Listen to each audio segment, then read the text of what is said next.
This was quite touching.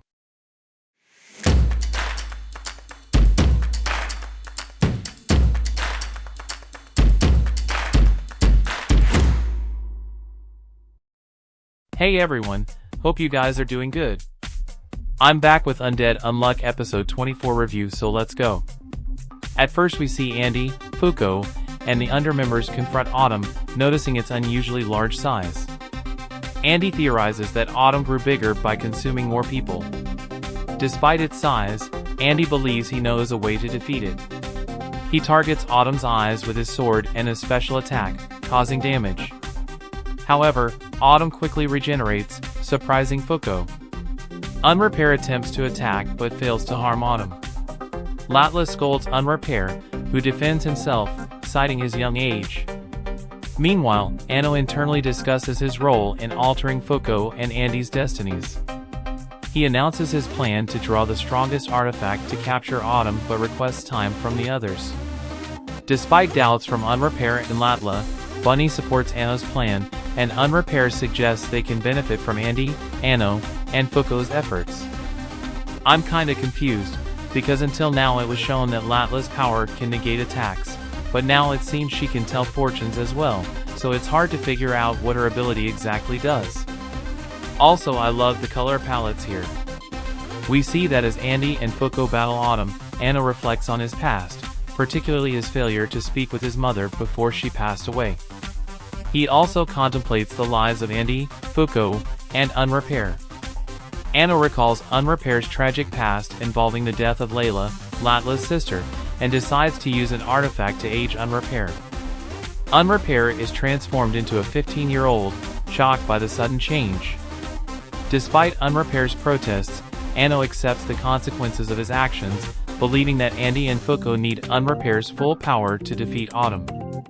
Anno then transforms into ink and sacrifices himself, leaving behind his broken magic brush and orb. I'm not sure if it's a translation error or something, because to me it looked as if Anno added 15 more years to Unrepair, and turned him into a full-blown adult rather than a teen. Also, just to be clear, Anno isn't dead, but the body he has been using with the help of an artifact is gone. Then we see that in a flashback, Fuko's grandfather defends her against a mother's accusation of injuring her son.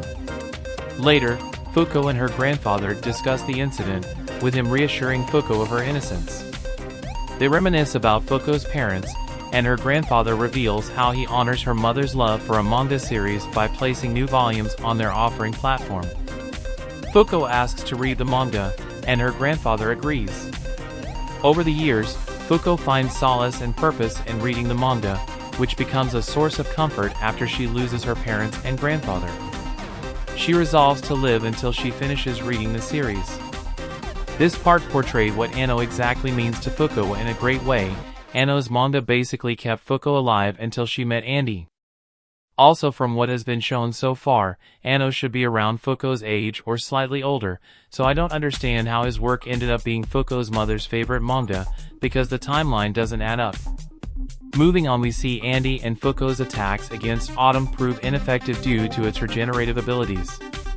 Unrepair confronts them about their connection to Anno and expresses reluctance to help.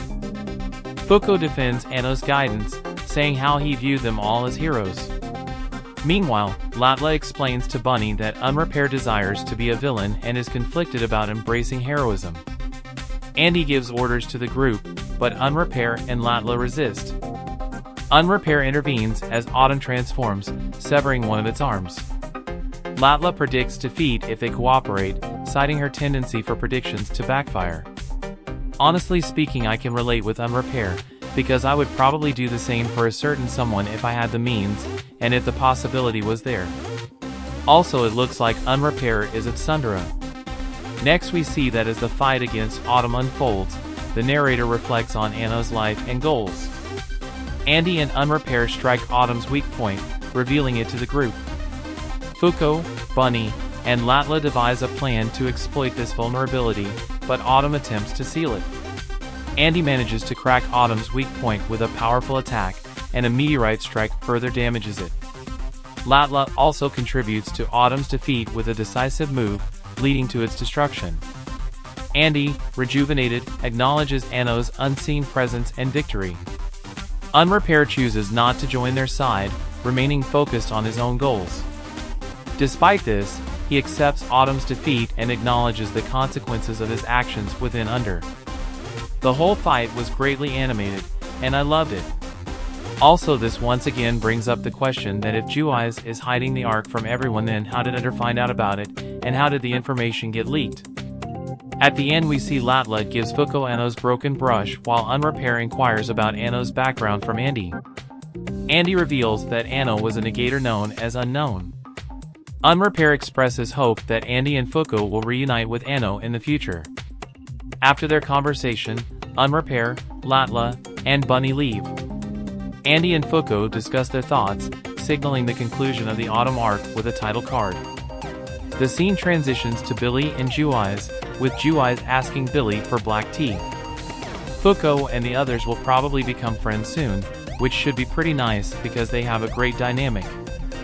Also, Juice is looking more and more suspicious with each passing arc.